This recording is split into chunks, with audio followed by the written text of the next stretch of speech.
It's very cheap na guys. Pork belly, $8 off. Ayan. It's good. Making sinigang or some other soup. Okay, come on, let's go get some fruits. Come over here, let's go get strawberries. We got chicken, rotisserie chicken, Korean beef style barbecue, and the pork belly, boneless pork belly. This is $8 off. Z-bar for the girls, protein bar, and this one Vietnamese cup noodles. That one. What was the pork belly again? That one here. Yeah. And what is it? It's pork belly. And what else is it? It's Just pork belly. right. Yeah. But what else? What else? What do you mean? It's boneless? Yeah, it's boneless. And we got this too. It's brainless. You make me confused. We got fruits, grapes, orange, navel orange. Oh, is this still the blood orange? Yeah, I got the carrot. Okay. We got strawberries, bok choy, eggs,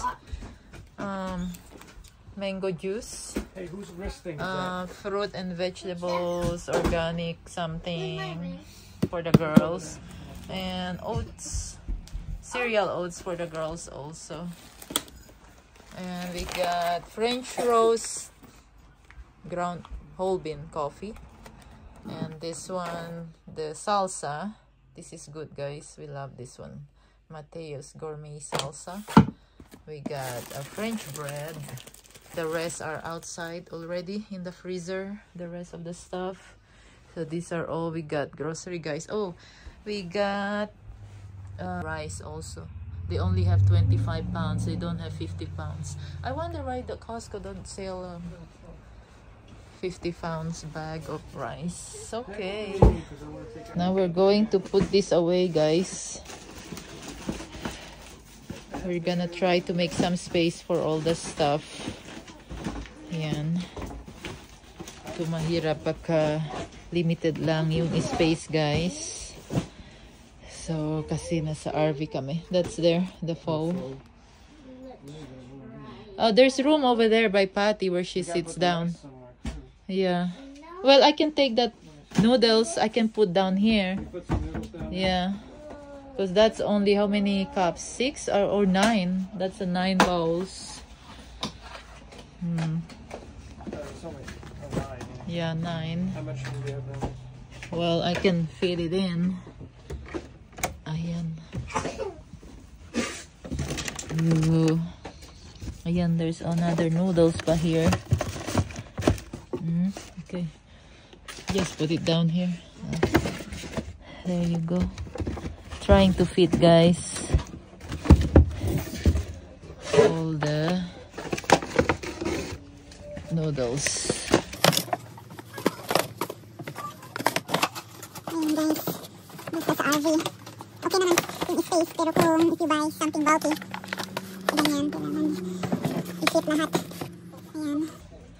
And now the rice. The rice can go on. And this one has Put to. the barbecue beef in there and Oh freeze yeah, it. in the freezer.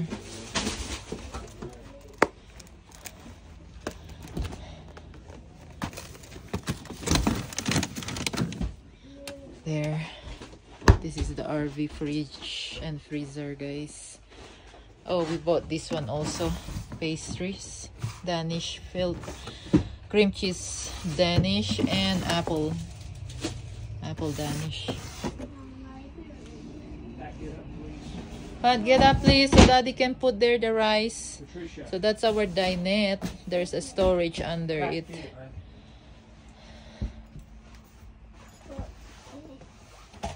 See if my husband opened that one.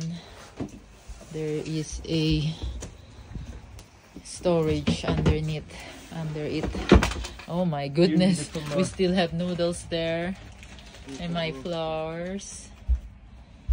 Oh, the rice. I can put the rice here dito, guys. Yan. Ayan. What else we will put here? That's it. May Mayroon pa kami dito guys, cup noodles. And then rice. That's the only one rice I have.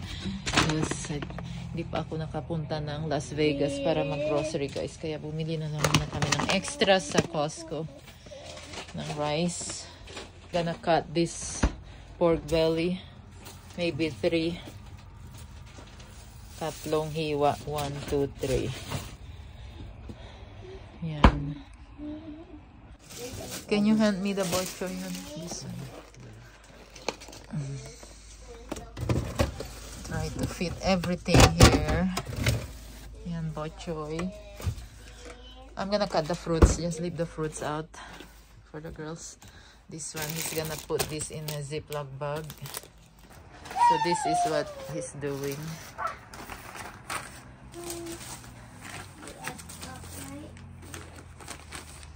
Putting the bread in a...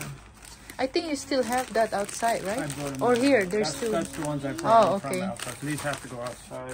Okay. And then I'm gonna use these two and then add these two. These are the old ones, right? Yeah, Okay. these up too.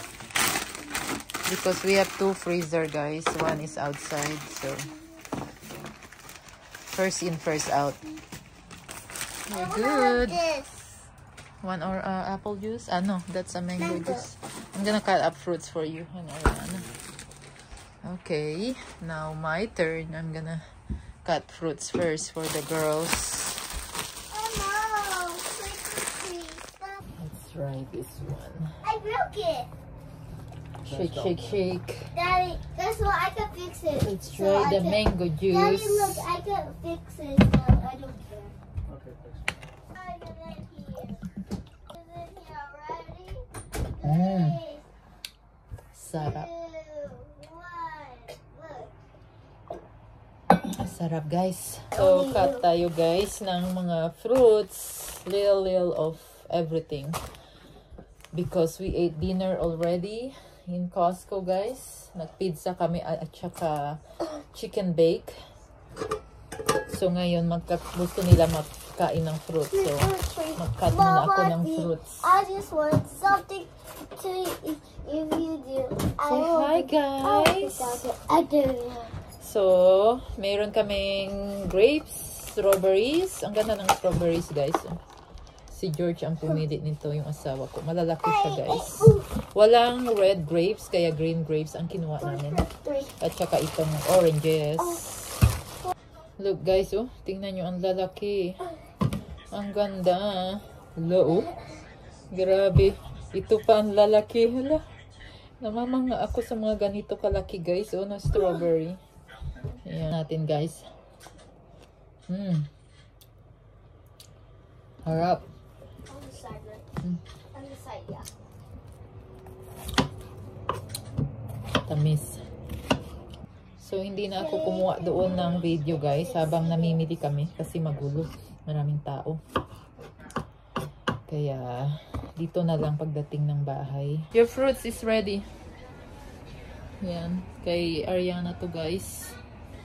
Where's my juice? I'll get it. Patty, come on. Fruits ready. 1 second, let me load this. Makalat, guys. Come on. Here's your fruit dinner. Sister! Ngayon, guys, ikakat ko yung pork belly, guys. Kasi syempre, hindi ko naman ito lulutuin lahat, guys. Oh, malaki to. Mabigat. 35 siya, guys. Tapos, $8 off. I will show you, guys, our pantry, guys. Puno na siya. It's full. Ayan, guys, oh. Puno na. Sorry, it's messy. It's not organized yet. Ayan, guys. So, yan yung pantry dito sa RV, guys. Kaya, we're trying to i-fit na lang lahat kung saan pwede, guys.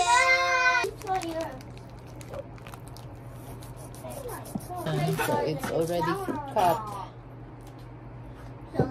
Good quality, hon. This kind of pork. It's nice, yeah. Good. Ayan. So, we can make barbecue skewers. 1, Yours is not sour. 2, I know that. and 3. Yan. So I Ayan guys, tapos look, it was na. 2 hands. Lagay ko na sa ziplock. I just did. Hindi din pala kami nito guys, frozen mixed vegetables. Para kuha-kuha na lang siya. Pag konti lang yung gusto ko on the sides, like pang side ko siya guys. Tsaka hindi siya madaling masira pag sa frozen. Bili din pala kami nito guys, kagabi. Kasi wala na kami nito, yung dessert plate at saka yung paper bowls plate. So, ayan, kasama din yan sa grocery kagabi. So, andito to. It's outside sa storage ng RV. Diyan namin nilalagay yung mga extra stuff. And over here guys, this is the small cargo trailer. We made this as a small garage. So this is the dryer. We put here the washer and the extra freezer. So kasama din ito guys kagabi sa mga pinamili namin. Yeah, ito kasama yan at saka wontons and the panko shrimp. So lahat yan kasama kagabi sa mga grocery namin sa Costco. Ilalagay muna natin dito sa freezer guys, okay?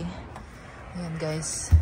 So marami pa siyang stock guys. Hindi pa namin naluto lahat. Stock lang yan just in case. May mga hot dogs and chicken breast and burgers. Hawaiian bread. This one I bought this from last time grocery. I still didn't cook it. My orange chicken pan. Ako. Dami pala. Ito ling-ling guys. Parang pot stickers. Siya. This one fully cooked mini wonton sauce na natin. Gagawa ako guys ng wonton soup. Ito yung inimix ko sa soup. Gamit itong chicken and cilantro. Gustong-gusto ng asawa ko yan guys. Ng soup. Tapos lalagyan ko ng vegetable, ng carrots. Malalaki yung carrot chips kaya i-slice ko siya ng medyo maliit konti. Lalagyan ko rin ng bok choy. At saka itong chicken na galing sa Costco guys. Mag-shred ako ng konting chicken. Ito na yung chicken and mini wonton soup. Paborito ng aking asawa guys. So since he's not really eating that much rice, at least this one is like a 1-pot meal guys. Because andyan na, there's already wonton. There's some chicken in it. The shredded chicken, the rotisserie chicken that we bought from Costco. There's also vegetables, bok choy, carrots, and sayote. So it's all complete. So that's good guys. So yeah, you can make the fully cooked chicken and cilantro wonton as a soup guys. So yan.